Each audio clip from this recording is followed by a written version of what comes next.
Patrick Collison, CEO of Stripe, co-founder of Stripe. Welcome to the class. Thank you for having me. Yes. Okay, so we will get into that. Let's have I will have a way of bringing that up at the end. So just to set context, we just obviously went over some of the business and obviously the forces at play. Why don't you level set the conversation of what is Stripe? Why did you start the company, and like what was like the underlying theory and idea behind it? Okay. Stripe builds APIs that make it easy to go and build an internet business. And so importantly, we are for businesses where your customer is not there in person. They're in some way making a purchase where it's kind of mediated through the internet. And so kind of our customers are the businesses, the technology companies who are integrating those APIs and building some software-enabled service.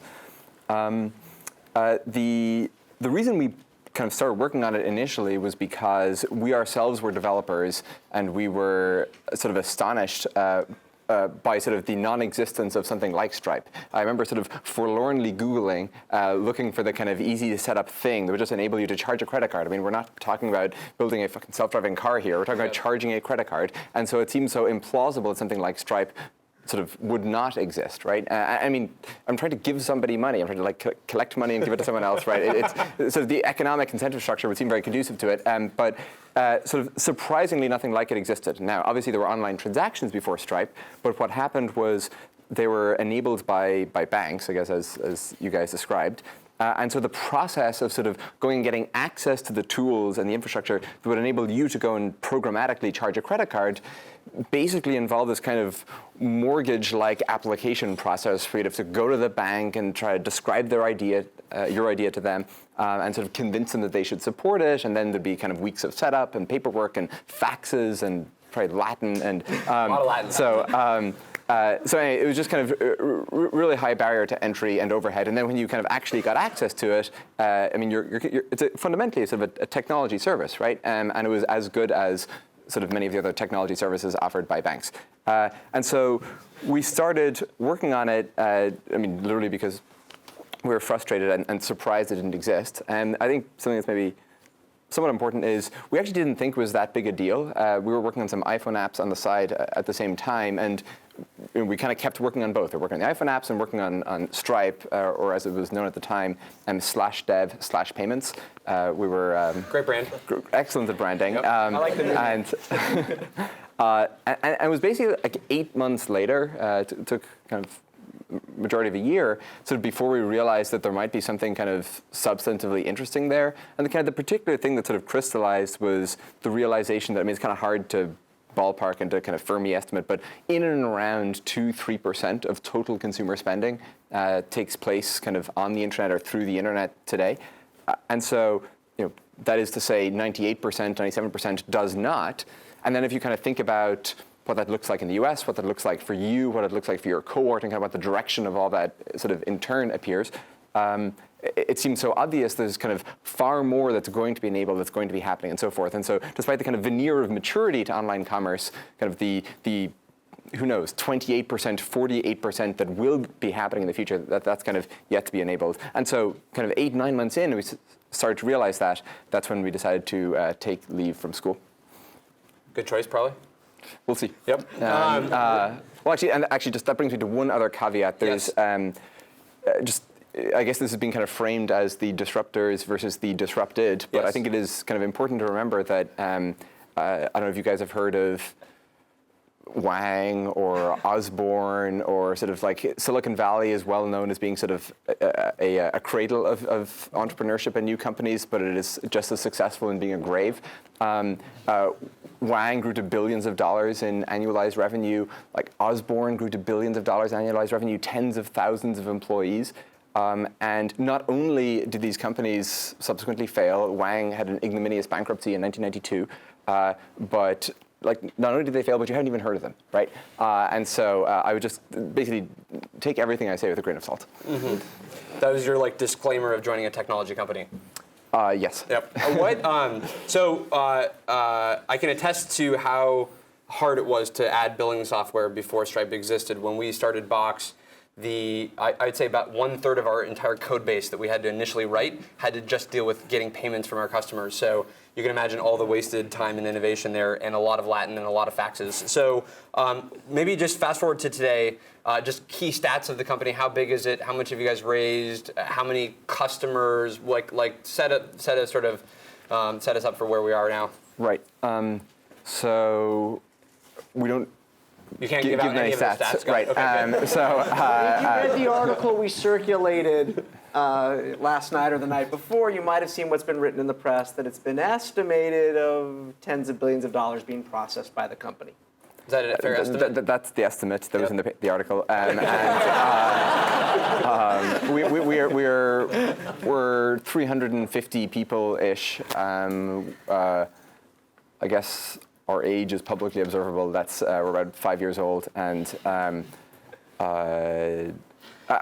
we actually really fun to hang out with, right? So just like always answering questions and disagreeing. No, one other one that we. So actually, true story, but I wanted to kick Aaron out of my house at 4 a.m. He's trying to describe to me how enterprise software is better than consumer software. Yes. So I think equally fun. But no, one other stat is we did reveal for that article that 27% of Americans bought from a Stripe user in the last year. Oh, that's cool. Which is up from, I think it was 3.8% in the kind of the year preceding 2 years ago. So that's. What percentage of those people know that Stripe was behind that transaction? We don't measure that, and it's up to the merchant. What percentage of websites keep your brand and your sort of right? payment We flow? don't even measure that. Okay, but in theory, a third to half of this room has used Stripe in the past year. No, for this kind of cohort, 90%. Right. Okay. What do you power? What kind of on-demand services do you power that people might use? Kickstarter, OpenTable, Lyft, Instacart. Got it. It's a lot of services. Cool. Okay. So, and actually on that though, are your customers primarily the new tech disruptors, or are you starting to sell to some of the big online retailers that have been around a while? Who does it look like? So the vast majority of Stripe's customers are relatively new technology companies. So we are. So you're like pro startups, right? Yes. Got it. Cool. Great. And so when you think about the kind of core competitive advantage of Stripe, you mentioned in the founding story, kind of in there, I mean, the answer was in there, but just so we get to the essence of what is Stripe all about, why are you guys so disruptive? How do you think about that? Like when you think about product decisions, when you think about why developers use you, what is like the bottom line? So I think there's always a tendency when sort of describing the product advantages or the business advantage or whatever to kind of over-intellectualize it. And actually I think Clayton Christensen is kind of a prime example of this, where sort of you're always looking for kind of the structural reason why this stuff is kind of necessarily so, and Christensen has sort of struggled so much to sort of get his head around Apple, where it's kind of not that complicated. It's just these are sort of systematically better products, right? And I think iOS and Android is kind of another great example of this, where I mean, feature for feature, they're essentially at parity, or kind of the difference between them are kind of inconsequential. But there's no kind of rigorous structural framework for describing polish or smooth animations or ambient superiority or sort of whatever it is that distinguishes them, and yet it really matters. I mean, I would wager that in this room, probably 90% of people use iPhones. Since I teach the Android case, Silicon Valley reality distortion field, how many of you have iPhones versus Android phones? There you go. How much of the profits of mobile apps go into the iOS ecosystem? I think it's 60, 50, 60, 70%. That's got to be a low number, right? Well, I'll tell you what, I'll find out. I was going 90 in my head, so okay. But you have to look at it in adjacencies and search, and Fair point. What does Google make from that? Yep. Yeah. No, I mean, I think Android is a great business move by Google, but it is. But back to Stripe. Even better than Apple. Okay, so all that to say that I think for Stripe, the primary thing, the thing that sort of like enabled certainly all of our initial traction, was that it was just a better product. You could set it up faster, it was easier to understand. Because it was kind of easier to both understand and to set up, people were more likely to do something with it than sort of, there's a fallacy in sort of assuming that everyone is going to integrate something. They might just decide to not bother. And so we were able to sort of, by lowering the activation energy, more people just went with that experiment or decided to pursue that idea or sort of whatever the case might be. And then kind of once they got things up and running, it was much easier to operate their business sort of on an ongoing basis with Stripe. Because Stripe sort of sits at this kind of fairly important nexus, right? I mean, we're integrated in the app or in the website. We're the conduit for the business's revenue. It's where they go to kind of manage a lot of their customer data and so forth. There are all these kind of additional areas, and I guess maybe this gets into a later question, to which we can kind of expand over time. But the initial one was really the product quality and the ease of use. The second one is the first generation of internet companies sort of existed by and large on the internet in the sense that, I mean, Yahoo, Google, Facebook, they're sort of, I mean, you spend a lot of time on them and they're monetized primarily through advertising. Kind of as you point out, tech companies are sort of now fracking their way into the rest of the economy, and the kind of default business model for, I mean, most of the economy is not advertising, but I mean, just charging people for things, right? And so I think we've also kind of benefited from that structural shift. And then a lot of these companies are actually looking to do things that aren't just charge a customer, but do something maybe a little bit more sophisticated. And so, for example, in those companies I mentioned, Lyft doesn't just charge their customers on their mobile app. They also store the payment details so you can, I mean, be kind of frictionlessly billed. They support multiple payment mechanisms. It's kind of Apple Pay and credit cards and, you know, no doubt more over time.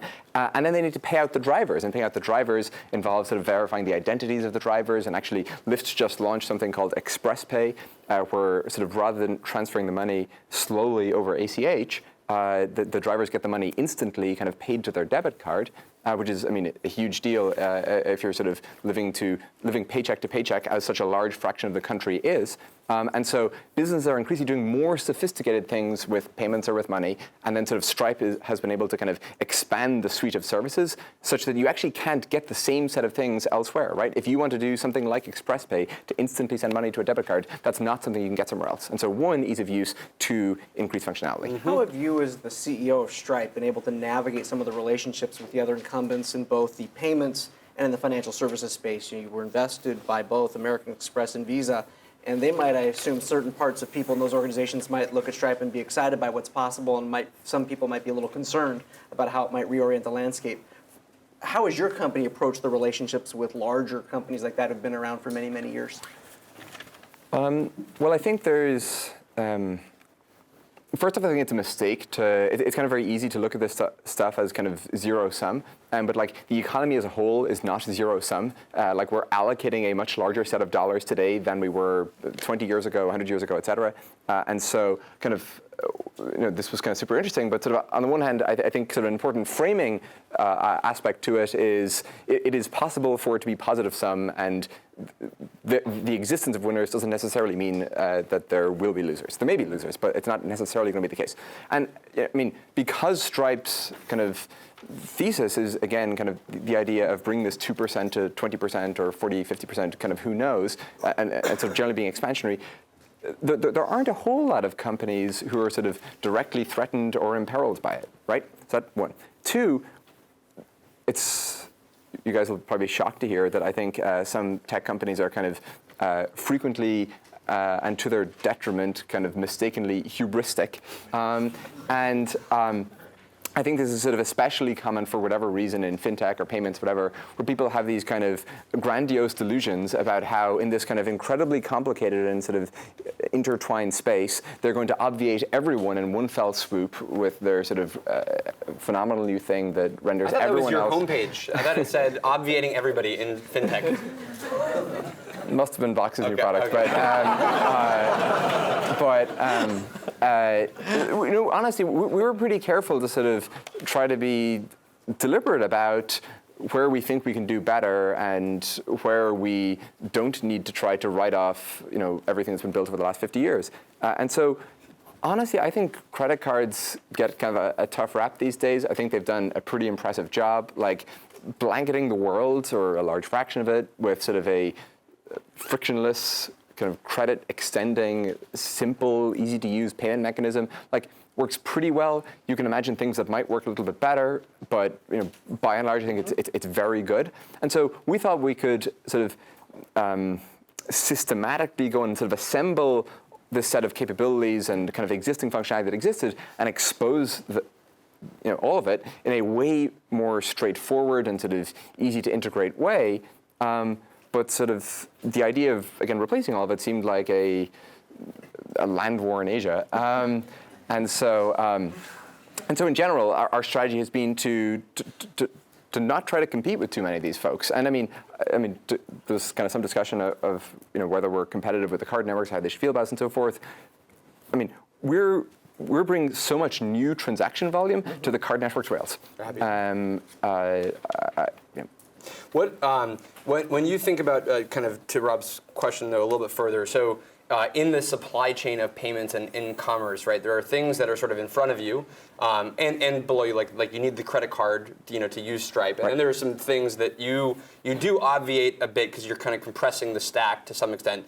Would you at least agree that it's not sort of zero sum in some of the things that you compress? You don't have to get into like which things those are, but there are things below you that you can essentially abstract from the developer that does go away in this world. Would that be accurate? This is still being recorded on video, right? Yes. Nobody will be disadvantaged. No, there is a legacy set of businesses. The term was briefly up there somewhere. ISOs. That stands for Independent Sales Organization, and there was previously a sort of it sort of made sense, I think, through the kind of 1970s, 1980s business lens at the time, where sort of everything that wasn't kind of obviously part of your core competency, you wanted to outsource in some capacity. And so the banks and card networks collectively kind of felt like, well, this grubby business of signing up merchants, that's kind of pretty labor intensive, it's not very efficient, we should kind of federate it out to sort of all these independent entities, the independent sales organizations.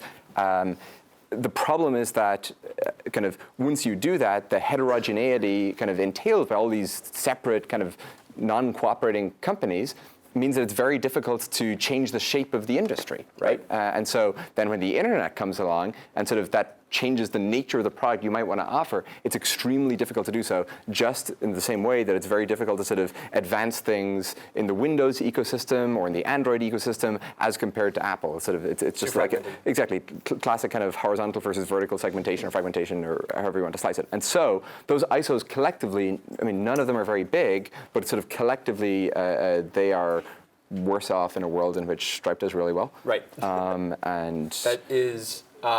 That was very diplomatic. So back to actually, I'm going to change the angle of the conversation for 5 seconds. So instead of worrying about whether the pure financial services and institution implications of Stripe, let's actually go to this idea that you guys power the digital economy and many of the changes in that digital world. Because let's assume that if the way we buy cars and use insurance and use services didn't change. There are companies selling cars in Stripe. Yes. Yeah. So but as the industrial world moves digital, yes.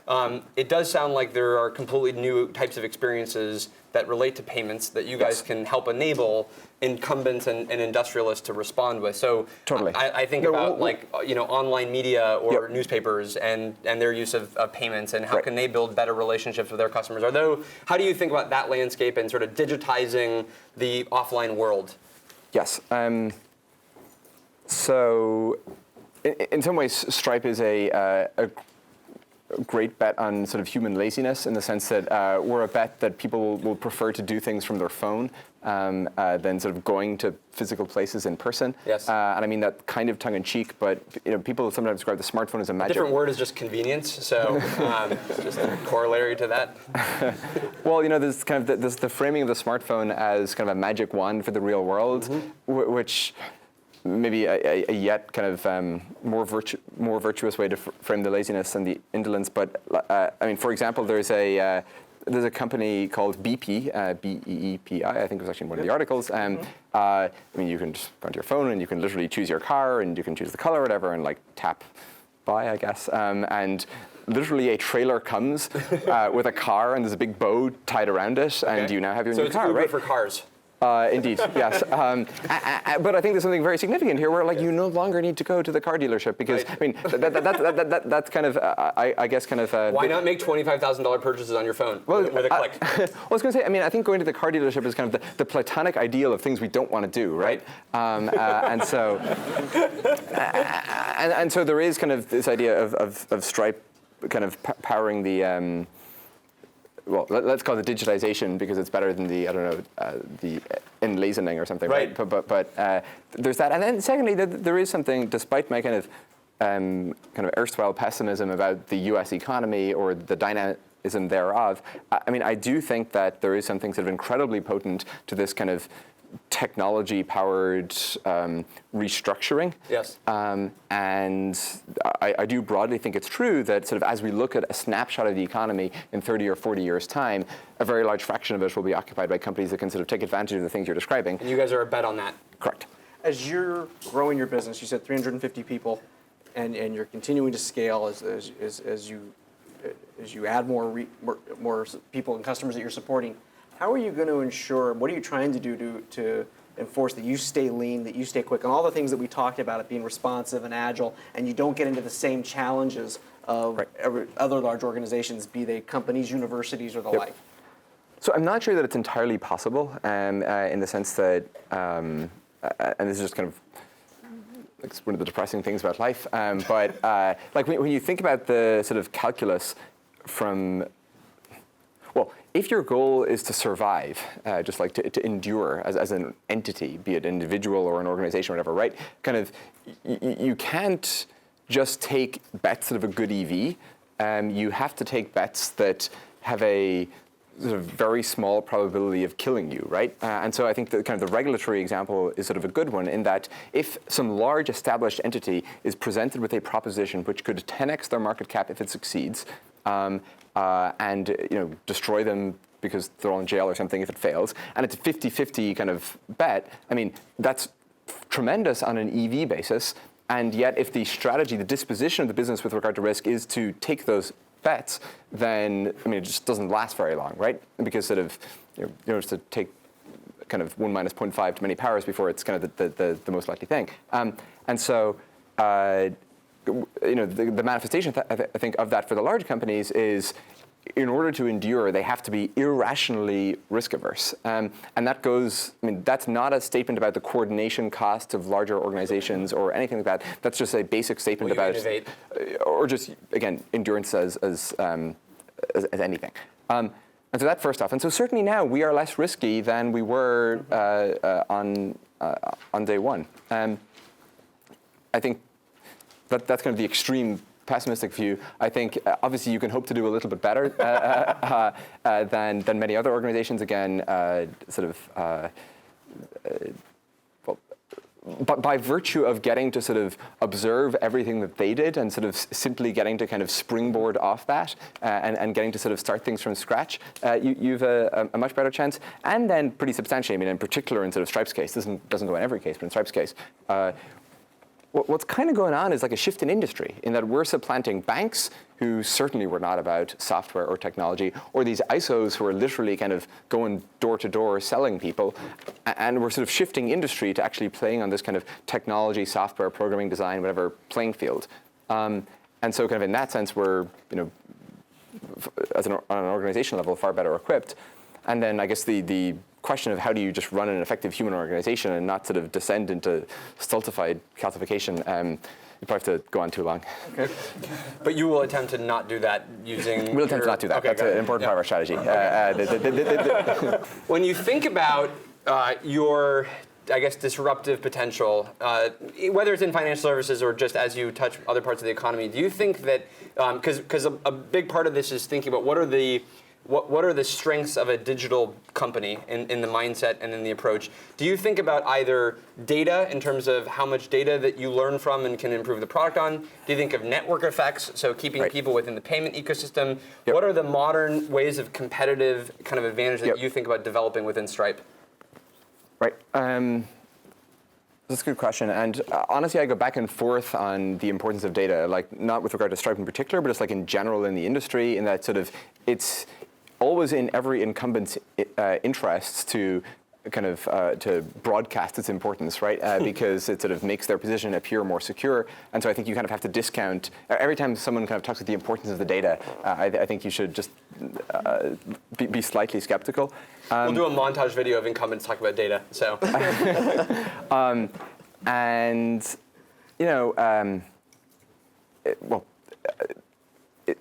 it's not clear to me in most cases sort of whether kind of a company's value is kind of primarily based on some kind of flow or some kind of stock, and to what extent the stock of data kind of in fact enables the flow.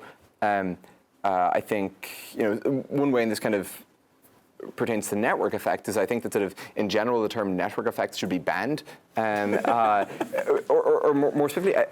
It needs kind of more specificity in the sense that there are network effects where the value of a node is kind of not proportional to the distance between two nodes. And so, for example, when you're on eBay or Airbnb, actually, kind of a marginal additional thing being sold or place to stay is kind of how valuable that is kind of independent of me, because I might want to go anywhere, right? Or I might want to buy anything. Whereas when you think about, for example, social networks, it's obviously kind of very much a function of the distance from me. If some person in some distant country joins a social network, in general, I don't care. Whereas, I very much care whether my friends are on it or not. And I think that, so when you kind of talk about the data sort of in each case, or the kind of accumulated stock and asset, I think it really depends which one you're talking about. And sure enough, you observe that in the social networks, there's actually this kind of pretty rapid turnover, be it sort of Snapchat, WhatsApp, Facebook, Twitter, Instagram, Yik Yak, and I don't know what kids use these days. But definitely Yik Yak. Okay, yep. Whereas eBay, LinkedIn, kind of so many of these original kind of web giants, I mean, they don't have the best web design. And I think that's kind of not accidental. They don't have to. Whereas you have this like ferociously competitive sort of social network dynamic. With regard to Stripe, and so actually one last thing on that point. Many of you probably read 0 to 1 by Peter Thiel, and he kind of lays out, I think, 4 sources of monopoly or whatever that tech companies can have. I think it's sort of economies of scale, network effects, consumer brand, and just kind of core technology that sort of others don't have. There's actually a professor here at Stanford, Hamilton Helmer, I'm sure you guys are friends, and he has a slightly more elaborate version of this, and I think his version is actually really good. I think he has 7 powers, he calls them, and so just consider that a plug for Hamilton Helmer. Please don't name them. Don't name them all. Oh, okay. Do you have a network effect? Do you like it? Do you think it matters? Can't talk about our strategy on video. No. Okay. One important network effect in Stripe is the network effect of the mind share and all the developers. Okay. And and I think this is kind of now. When people talk about sort of the power of developers and the rise of developers, whatever, I think this is actually a lot of what they're getting at. They're just like so many neurons and glial cells in their heads. They're sort of wired for Stripe and not something else. Right. And that makes it much easier for each business to go and it's literally cheaper to integrate Stripe because it's easier to find people who know it. So you're bringing down the friction of using Stripe because of the broader community that uses it, and so a little bit of a network effect in that sense. Yeah, and then Great. Okay, so that was a good overview of your relationship to the Industrialist dilemma and how you guys are approaching the digital side of that. So with that, I think we'll Ladies and gentlemen, please join us in thanking Patrick. Okay.